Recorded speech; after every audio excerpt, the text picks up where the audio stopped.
What is the best rock strategy? Stack ships on a fancy disco rock with the hiker, scale the stone joker with loads of rocks, or is the best strategy something completely backwards? What do we need for a rock build? How about a negative dude that spawns rocks? He will deliver exactly 1 rock per round, and the rocks are worth 50 ships, so they are 5 times the value of a king, which is quite cool. The downside is that there are not that many jokers that actually work with the rocks, but we can fix that, probably. Do we have to fix the rocks as well, or are they just perfect the way they are? Either way, a super precision to spawn tarot cards is another card I basically never use. And it prints a glass card in my stone house. It's the reverse of whatever the thing is that you normally say, and it's also basically the opposite of a rock. Rock is nice and steady, glass is terrible and breaks. The hiker is an amazing pickup though, because now we have a way to scale the rocks. We can just add even more ships. If I had any rocks. So now I'm just adding ships to cards that I hope that I can turn into rocks later. Can we keep track of those cards? We shall see. And the power of a single rock, carried by plasma deck, carried by the hiker and the reactivation, and the rock would not even exist without Marble Man. Omen Globe is probably my new favorite voucher because it allows us to get spectral cards in Arcana packs. It's still a huge gamble and entirely luck-based if we find a spectral card in the first place, and specifically a good one, like Cryptid, to make more rocks. I've been looking forward to a rock build, because it's just such a dumb concept. Imagine a huge cool Balatro tournament. You have all the guys that know what they are doing, with their incredibly complex and powerful joker setups, fixed perfect cards. And then you have this guy showing up with a bag of rocks, and just someone plays a straight flush, we slap 5 rocks on the table. They complain and point at their powerful jokers, which we just knock out with another rock because we brought many. And when they try to argue that rocks are not actual real poker cards, we just flip the table, cover it entirely in rocks, and then we just win by default because rocks conquer everything. Including this extremely hard boss that was again totally defeated by the power of a single rock. We do need to improve the rocks, so if I don't find any seals or auras that I can just slap onto my very favorite rock, just finding cards that have the seals or polychrome madness that we want, and then magically turning them into rocks through Marble Man and maybe something else, is the second best option.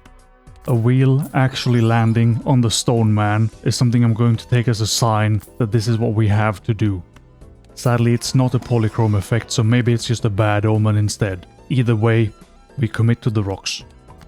Why would we add a sock? Because it rhymes. Rock and sock. Maybe not the worst crossover in history, but kind of close.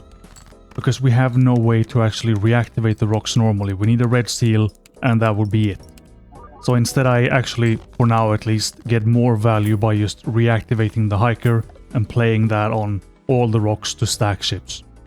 But if we find the second half to this superhero duo, Sockman and Paridolia Boy, we actually gain the power to reactivate the rocks and do more rock things with the good rocks. It's also about time that I looked up what Paridolia actually means. I'm probably pronouncing it and everything else wrong, as always. But now we have a side quest. Can we find some kind of face in the rock cards? And slight problem, I have specifically looked for seeds that do not have a soul because I wanted to do this with no legendaries. But we have one show up anyway. Thankfully it's AAA, so he's not actually going to synergize with the rocks. Unless the rocks actually remember what they are before they became a rock.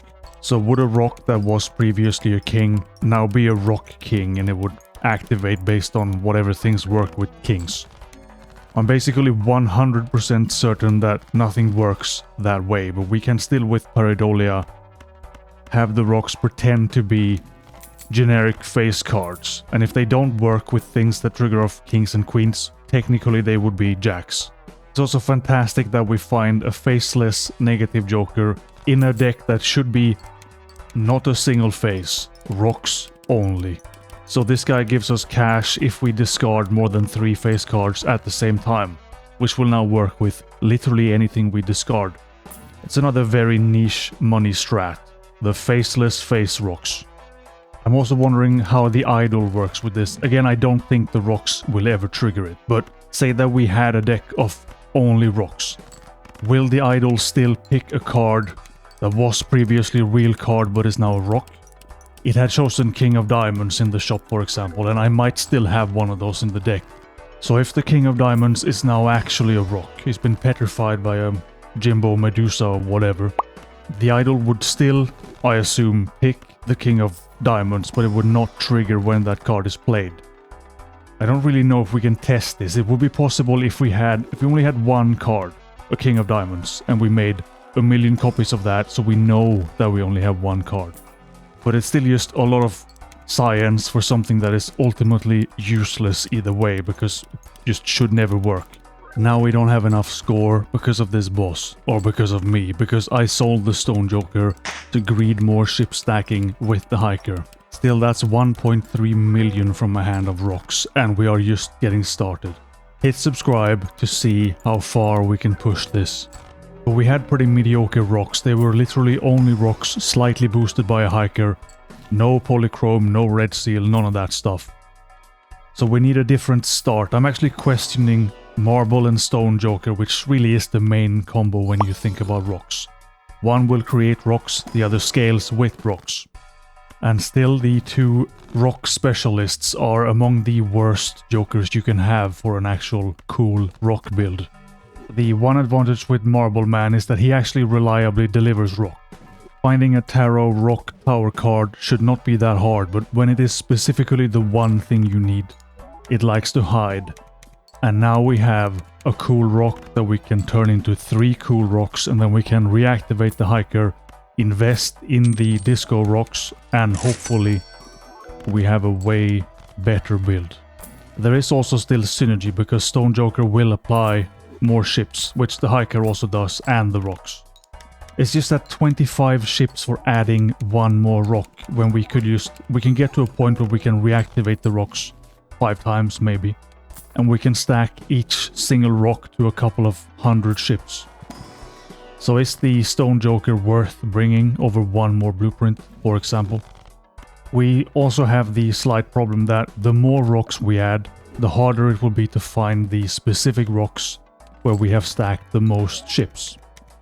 So maybe more rocks is actually not more good. You need a couple of really cool fancy rocks. And we can just discard all the worthless pleb rocks, throw them at all the glass cards, for example. Or bosses, or literally any other problem we find in this run. Slap it with a rock. A death card is extra cool here because if we make a non-rock card into a very cool rock card, it will also get the same ship stack that was already on the cool rock. But then we need an infinite supply of death cards, and we don't have Perkeo, so more problems. Always more problems. Except we do have Perkeo now, so the only thing I've learned is when I want a legendary, I should search for not a legendary, and the other way around. The globe has delivered, but there is exactly one place where this ectoplasm can land, and it's 100% going to be on the invisible, useless man. So how about we just limit this where we don't use Perkeo to score, we only use him to print more cool rocks. Another ectoplasm, and it's going to... Of course it's the same guy, what else would it possibly be? So we can't have the invisible man to gamble on another joker and the ectoplasm at the same time. We can't eat both. But then what am I going to eat? Is it going to have to be rocks because everything else is banned? Also, ectoplasm take I don't know how many finally lands on the brainstorm. Actual useful stuff. Amazing. Everything except the rocks are banned, he says, while breaking all the rules. If all I have and all that I am are rock-based, I am a caveman. Rocks, not rocks, rules are for nerds, rocks are for cool people. I can't read anyway, so I don't know the rules, and if anyone tried to explain them to me, my single pebble brain cell would go into a rage mode and we would just slap them with rocks, and then there would be no rules again. because arguing with the caveman is impossible, insane, and entirely useless. Caveman also, surprise, not the best place, so one of the main problems of this attempt is that I had no money to find things in the shop, so I'm actually going to go back to save the 250 bucks I had. And because I basically never find the reroll voucher, Lucador, the glorious Plant Slayer, can join for a short while. One more thing to juggle on top of the Stone Boys, the Showman, the Blueprints, the Paridolia, the Socks, and whatever else we had. The illegal legendaries, cash things, tarot cards. No wonder Caveman get lost. Here we find some actual strong upgrades. So one more blueprint means we can print one more rock per round. Wow. We can also print more death cards to make the not rocks into the coolest rock we have, preferably. And the stencil means when we run into a wall, inevitably with a basically only ship strategy, we can just sacrifice, sell jokers to gain multiplier. It's a pretty cool trade-off. And since I'm also currently missing 2 jokers, we actually gain a better score by having less dudes. And we have taken the rocks into the E numbers. Very nice. Ancient Joker, same as the idol, should never work. I wish the rocks were their own suit. A caveman can dream. So now we need to figure out how do we find something that is more value than 2 empty slots for the stencil. Because more blueprints, which again would take the Showman juggling, is not actually better because we're only reactivating a rock. So there was a cool plan. The caveman was not bright enough to follow it. He needed to develop for another 450 million years, at which point he would hopefully have at least 4 pebble-sized brain cells to work with. Instead he just plowed into a disco rock wall in Ante 14, and if we bring him into the modern age, maybe we can collect a couple of more rocks. Instead we have a castle providing an incredible 6 ships, another unintended legendary that will at least get us past whatever bosses we struggle with. Ectoplasm yet again landing on the least useful card. And one more legendary, again not a relevant one, but they are just all over the place today apparently. And the negative we got is a business card, so we have a chance to gain cash when we play a face card. So the socked up Paridolia means we now have another cash niche strat where we print face money out of rocks. Smiley face for face card multiplier, scary face for face card ships. There's a Baron in the shop. So it's a fantastic face card seed that we just play with our rocks pretending to be kings. And the rocks have taken over most of the deck, but they are now only normal, boring rocks. So one last attempt, because I know a seed that I have previously used to create loads of the same disco cool card. But this has to be ghost deck because we need the card to clone a joker. I'm using Devious and Greedy for score purposes just to make it easier. We pick up the invisible joker and we play both rounds because we need him to be active immediately in Ante 3. We sell all the useless stuff, we clone the active invisible man, we buy a brainstorm, we make 2 more brainstorms, and then we pick up Perkeo. Then we just need to find a rock and we can print 3 days later. Many rocks already from the start. And we have hit the mandatory crash. It's about time, I guess. Ectoplasm bad. Game can't handle ghosts, so it explodes. 11 antes to find a single rock. On the plus side, we already have a Disco Red Seal King to petrify. We might have to come back to this, so what would be your favorite rock approach? Should we just push the Stone Joker to as many ships as possible, or push the Hiker to maximize the ships on one single chosen rock? 2,000 years later. Or simply, do you think just more rocks is more good? The final push was to hold on to cryptids to clone more disco rocks. But I also need to use them on kings, because a rock king is still a king and we need both to score. After all that science to create the perfect disco rock, find a way to re-trigger them, dig through the shops for everything we need. Let's see what we actually built.